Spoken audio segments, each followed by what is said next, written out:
C'était la ville où elle avait grandi et emmené sa petite famille après la fin de ses aventures. Le lieu de sa douce retraite. Elle poussa un rire amer et tout sauteux, suivi d'une simple quinte de toux. Le centre de secours était un fourgon garé aux abords d'un parc public. Un trèfle aux feuilles imposantes ornait son flanc, le logo de la ferme hydroponique.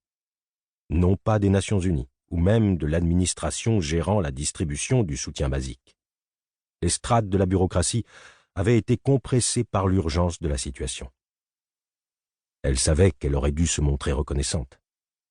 À certains endroits, les fourgons ne passaient pas du tout. La couche de cendres et de poussière avait remplacé l'herbe et formait une croûte qui recouvrait les pentes douces des collines. Ici et là, des fissures et sillons irréguliers, semblables aux traces d'immenses serpents, trahissaient les endroits où les enfants, malgré les circonstances, avaient tenté de s'amuser. En cet instant, toutefois, personne ne glissait plus. Nono se plaça dans la file qui se formait. Ceux qui patientaient avec elle affichaient tous le même regard vide. Le choc, l'épuisement, la faim et la soif. La zone internationale abritait de larges enclaves de Norvégiens et de Vietnamiens, mais peu importait leur couleur de peau et la texture de leurs cheveux, la cendre et la misère les avaient tous rassemblés en une seule et même tribu. La porte latérale du fourgon s'ouvrit en coulissant et la file s'agita, anticipant la distribution. Une autre semaine de rations, même si les quantités seraient peut-être faibles. Tandis que son tour approchait, Nono ressentit une légère pointe de honte. Jamais dans sa vie elle n'avait eu à réclamer le basique. Elle était de ceux qui subvenaient aux besoins des autres et non de ceux qui sollicitaient leur soutien. Aujourd'hui, pourtant, il le fallait. Elle se retrouva bientôt face à l'homme qui attribuait les paquets. Son visage lui était familier. Large, basané, moucheté de taches noires. Il lui demanda son adresse et Nono la lui donna.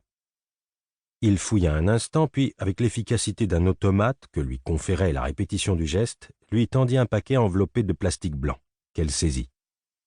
Il semblait terriblement léger. L'homme ne porta les yeux sur elle que lorsqu'elle refusa de s'en aller. « J'ai une épouse, » dit Namono, « et une petite fille. » Un éclair de colère crue traversa le regard de l'homme, sévère comme une claque dans le visage. Si elles sont capables de faire pousser l'avoine plus vite ou de transformer l'air en riz, amenez-les-nous. Dans le cas inverse, vous nous faites perdre notre temps. Elle sentit les larmes monter, lui piquer les yeux. « Un seul par foyer !» aboya-t-il. « Maintenant circulez !»« Mais circulez !» s'écria-t-il en claquant des doigts dans sa direction. « Il y a du monde derrière vous !» Elle s'éloigna et l'entendit marmonner une insulte à son encontre. Ses larmes étaient peu épaisses, à peine assez pour les essuyer, mais affreusement douloureuses. Elle plaça le paquet de rations sous son bras et, dès qu'elle eut suffisamment recouvré la vue, baissa la tête pour entamer le trajet de retour jusque chez elle. Elle ne pouvait pas se permettre de s'attarder dans les environs.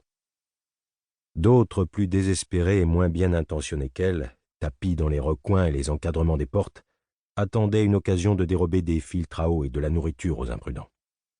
Si son pas était trop peu déterminé, il pourrait la considérer comme une victime potentielle. Elle longea quelques pâtés de maison, divertissant son esprit épuisé et affamé, en imaginant la manière dont elle pourrait repousser ses assaillants, comme si la catharsis de la violence pouvait l'amener à trouver la paix intérieure. En quittant leur logis, elle avait promis à Anna qu'elle s'arrêterait chez le vieux Gino pour s'assurer qu'il se rende bien jusqu'au fourgon. Mais quand elle atteignit le tournant, elle décida de continuer sa route. La lassitude rongeait déjà sa moelle osseuse, et la perspective de mettre le vieil homme sur pied pour retourner ensuite jusqu'à la file en sa compagnie était au-delà de ce qu'elle pouvait affronter. Elle ferait passer cela pour un oubli. Ce serait pratiquement la vérité. Dans le virage qui menait de la large avenue vers l'allée résidentielle en cul-de-sac, là où se trouvait sa maison, ses fantasmes de violence changèrent de nature. Ce n'étaient plus les voleurs qu'elle s'imaginait battre jusqu'à ce qu'ils présentent leurs excuses ou implorent son pardon, mais l'homme du fourgon, au visage tacheté de noir. Si elles sont capables de faire pousser l'avoine... Pour continuer à écouter ce livre audio gratuitement, cliquez sur le lien dans la description et vous pourrez l'écouter en entier sans frais grâce à l'essai de 30 jours d'Audible.